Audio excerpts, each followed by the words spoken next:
Thank you to Patrick for chanting for us our Epiphany proclamation. This is done every year, and it's a proclamation of all of the feast days that have different dates every year.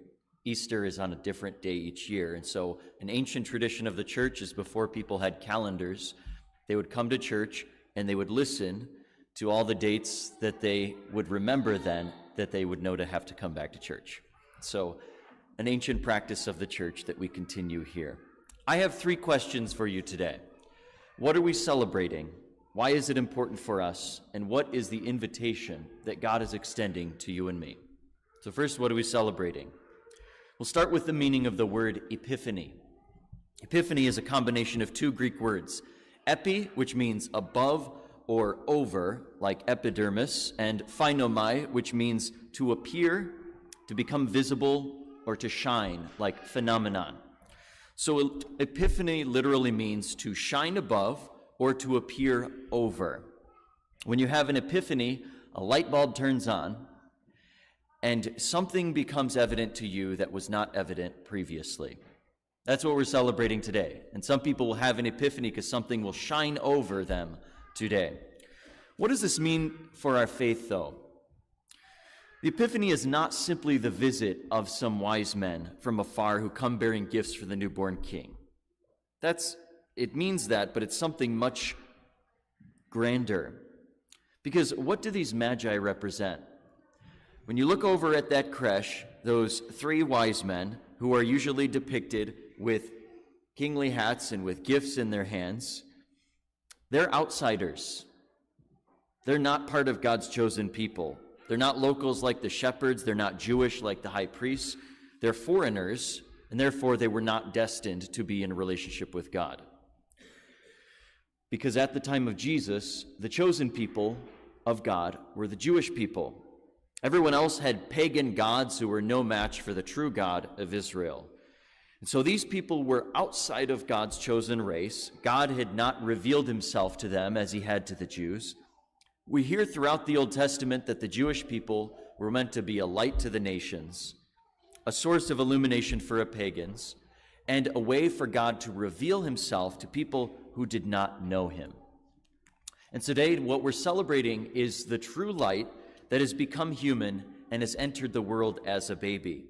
And so these wise men, when they appear on the scene, they represent all the other nations and races outside of God's chosen people. They are the pagans who nonetheless follow the light of the star, which shines over them. And because of that, these outsiders are the first ones to recognize the newborn king, while those who were part of God's chosen people, King Herod and all of his company, did not recognize the King Jesus right under their nose. These magi have an epiphany, and it guides them to the true light in the manger in the most unlikely of places. And so they represent all of Christianity now coming. Our Catholic Church is not focused on one nation. There's no American Catholic Church. There's no Italian Catholic Church. We're universal. So they represent everyone coming together and being brought under the banner of God's kingdom. That's why today is so important. But why is it important for you and me? What makes today so special for us? This past week, I was at a priest's Christmas gathering. A bunch of the priests from throughout the diocese come together every year to enjoy fellowship with one another. And I was in a conversation with one of my brother priests who's been here for a long time in Northwest Indiana. Now, I knew that he was originally from Eastern Europe and grew up under communism. But what I didn't know was that he experienced quite a bit firsthand at the hands of his government. When he was growing up, since the government was communist and incredibly anti-Catholic, there were lots of restrictions put on the church. The church just couldn't do much publicly. When he was a seminarian and on his way to becoming a priest, the government officials would hire young women to try to seduce him in the hopes that he would leave the seminary and not become a priest. Then, a few months after he was ordained as a priest, as a brand new priest, he was arrested and he was thrown into prison under suspicion of being anti-government. They put him in this small jail cell where in the ceiling they installed a water device that would drip every couple of seconds. A drop of water would drip from there. And directly beneath it, they put this aluminum pan. So whenever the water would drip, it would go ping, ping, ping. And so for 30 straight days, this priest had to sit there and agonizingly listen to this before he was finally released. He said that their purpose for doing these and other torture tactics was to try to break his will and to get him to spy on other priests by providing the government with information about them.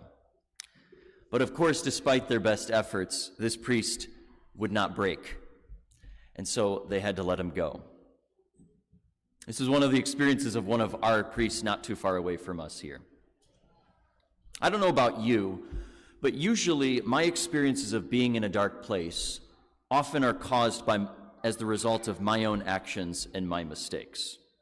I haven't been put in jail or been subject to torture or threats or been intimidated or harassed for my faith. We here in America have no idea what true darkness looks like. And this priest didn't even experience the worst of the worst of communism when many had to give up their lives in defense of their faith. And yet so many of us here in a totally free world live in utter darkness and hopelessness, despite having all the food, all the toys, all the experiences, and all the comforts we could possibly need or want. Unlike those who went before us, like this priest, who had everything stripped away from them and were covered in darkness from the outside, we in this country often suffer from a self-inflicted internal darkness, often the result of our own addictions, our self-indulgence, our compulsivity, and our inability to just simply sit still with God.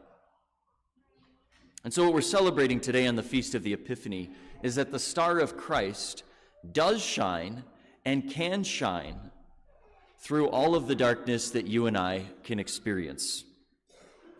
Even if you're like the priest who was thrown into prison and had to go through agony in order to break him. When we have the light of Christ that is in our hearts, then nothing can take us down and nothing can break us. That's why today isn't so important for all of us. But if today is important, what is God's invitation to us? I think we hear some comforting words from our first reading today from the prophet Isaiah. Rise up in splendor, Jerusalem. Your light has come. The glory of the Lord shines upon you. See, darkness covers the earth and thick clouds cover the peoples. But upon you the Lord shines, and over you appears his glory. Nations shall walk by your light, and kings by your shining radiance. Listen to that again. Darkness covers the earth, but upon you the Lord shines, and over you appears his glory. Most of us have had exposure to God and coming to church since the very beginning of our life, before we can remember. God has implanted in our hearts, first at our baptism, this light, and yet the light that God put in our hearts at the beginning so often grows dim, and we forget our special relationship as God's children. So it seems that the invitation God's giving you and me today is to rediscover our call as God's chosen people, to recapture that star that first shone on us at our baptism and continues to shine throughout our life, and to restore the light of the newborn King, Jesus, who is meant to illuminate our whole being. There's plenty of areas of darkness out there in the world. You don't have to look any further than the horrific events that took place this past week in New Orleans and other acts of violence throughout our country. In the face of all that, what do people do? Well, they light candles, because it's a sign of light that can shine in the midst of utter darkness. But for us as Christians, Christ is the light that shines in whatever darkness is in your heart and mine. He was the light for this priest who was alone in prison and had to go through his own agony. He is the light for us in every dark area of our life. And so today, for us, let's reclaim the light. Let's be reoriented to that star. and let's be reignited by our hope and our trust in Jesus Christ. Amen.